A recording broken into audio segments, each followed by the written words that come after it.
Right, hello everyone. I just wanted to welcome everyone to part 3 of the book review, Master Your Emotions. So, without further ado, get straight into it. So this is my first tag, improve sleep, and this I'm not going to read all of it, but I'm just going to get it here, and you can just pause and read it if you want. Some more little psychology points. I'm on to my other tag that's using your body to influence emotions. Well, it says it there. Our bodies change our minds change our behaviour, and our behaviour changes our outcome. Body language and body posture. By changing your body language and your body posture, you can alter the way you feel. When you are confident or happy, you expand your body and make yourself bigger. Have you noticed how men straighten their backs, expand their chests and tighten their stomachs when they see an attractive woman? That's an unconscious behaviour designed to show confidence and power, the same way gorillas pound their chests. So then a woman, Amy Cuddy, did an experiment in Harvard Business School and looked at people that do this. They're like men that sit up straight and have good posture. Well, yeah, that's what it is. Have good posture and spread themselves out.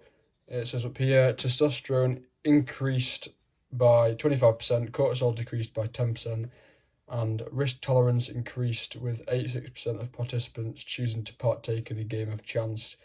And then after adopting a low power pose for 2 minutes, testosterone decreased by 10%, cortisol increased by 15%, and risk tolerance decreased with only 60% of participants choosing to partake in a game of chance. As you can see, you can actually change the way you feel merely by changing your body posture or facial expressions. It is what some people call fake it until you make it. For instance, you can put a smile on your face to make you feel happier. Conversely, you can negatively affect your mood and even create depression by changing your body posture. And then this is a very, very big point which can help a lot of people out. Well, I guess all you've got to do is believe. I've searched it, said, oh, there's no proof of it and all this, but I've seen that in so many things. Like, a lot of things there isn't proof, they say there isn't proof for. There actually is. It's just a very powerful thing you can do, which they don't want people knowing. So, David K. Reynolds, in his book Constructive Living, explained how he changed his identity for his alter ego, David Kent, and created a depressed suicidal patient. The goal was to be accepted as an anonymous patient into various psychiatric facilities to assess them from the inside. Note that he wasn't simulating depression, he was actually depressed. Psychological tests proved it. Here is how he created depression. And there's a little quote here. Depression can be created by sitting slouched in a chair, shoulders hunched, head hanging down. Repeat these words over and over, and then there's all that. Like, it's just telling yourself you're bad and all that. In general, act depressed and genuinely feel, and the genuine feeling will follow in time. I probably shouldn't read all this because you can just pause it if you're interested. But talks about the benefits of exercising from this same guy's research.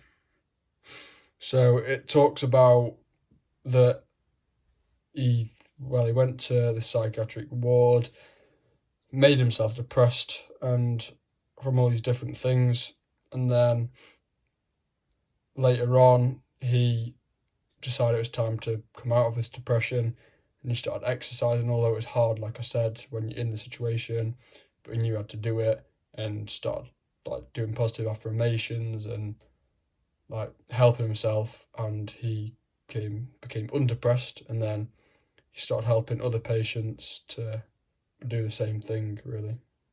And this whole subconscious mind thing as well. If you read if you watched my last video, I read about it in my last book, that you become what you think about all day, and talks about whole conscious and subconscious and desire and all that. The benefits of meditation, you can read that if you want to down here. And the benefits of visualization. This is a big one because it's quite hard to do, I'd say. Did you know your subconscious can't clearly distinguish real experiences from fake ones? This means you can trick your mind by simulating desired experiences through visualization. The more details you visualize, the more your brain will interpret the experience as real.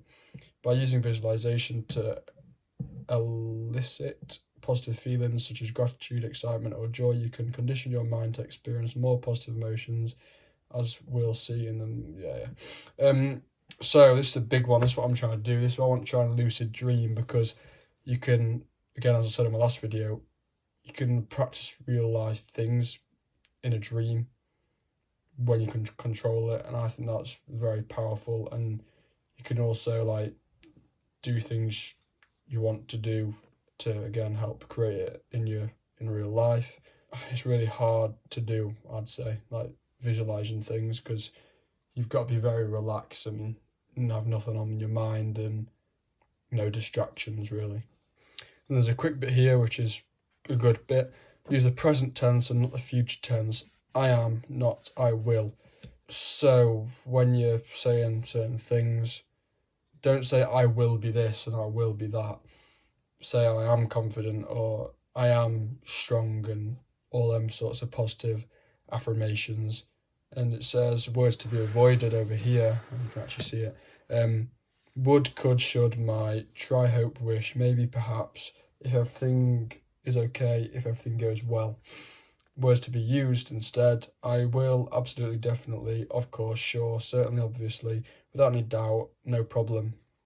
And then a quick bit on breathing here, which is, I guess, partly to do with meditation as well, because, well, when you meditate, you can do breathing meditation, and breathing in certain ways can influence different things. So as it says here, 8 breathing cycles per minute, relief from stress and increased awareness. 4 breathing cycles per minute, intense feeling of awareness, increased visual clarity, heightened bodily sensitivity.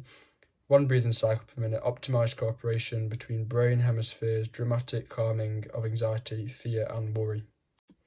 So there's a massive part on how your environment affects your emotions. Well, there's not a massive part in this book, but it's a big thing, I think. And again, I've seen this in real life, and there's people that can have like really nice, quiet parents, and then they can just be really, I don't know how to explain it like nicely, but just be not right, I guess. And it's because of the friends I hang around with. And there's that saying, the 5 people you spend the most time with, you'll become. If you've got 5 obese mates, you'll be the 6th. So yeah, your environment influences the way you feel, and this isn't talked about. Oh yeah, the people you hang out with, TV shows you watch, or the place you live. For instance, negative relatives may drag you down, while a messy desk may be demotivating. I've noticed that when I feel demotivated, decluttering my desk, cleaning my room, or reorganising files on my computer often gives me a boost of motivation. This is another part with our mate Jordan Peterson. He talked about this, about doing your bed in the morning, or or cleaning your room, that it's just a psychological good thing. It's the same, doing this thing, this physical thing, kind of clears your mind, obviously mentally. So yeah, it's a good thing. And then there's a big bit on music. I think a lot of people know this. Again, I'm not going to read it all because there's loads to it, but you can read it if you want to. People who listen to sad music and depressing music and then wonder why they're sad and depressed. Well, it's pretty obvious. You listen to sad and depressing music. And then on the flip side, what I do when I'm reading or working, sometimes when I'm reading it distracts me, but I'll listen to like classical music, and that can help you concentrate and relax. Alright, so I think that's all I'm going to talk about on that book for now. I don't know how long that's been about me just talking about the book, but there's some fair points, and if you're open-minded enough, you can learn quite a lot from it. And some people may find things like this boring, but I guess they just won't be attracted to my videos because they're not here for information and to stick around. They're just trying to get quick things, and nothing good comes quickly. I don't know if that's a certain quote, might be a certain quote for that, but Anyway, that's that. That's the book. Oh yeah, I should add, so I'll say again, the book is called Master Your Emotions by, I'm going to try this time, Thibaut Mouris. Probably pronounced that wrong, but there you go. So obviously get the book if you want it, if you're interested. There's a whole workbook part to it that I haven't talked about, but I guess you can do that for yourself if you want. And so again, it's a good book because it actually has practical things to improve upon. It's not just a whole, oh, you read it and that's it.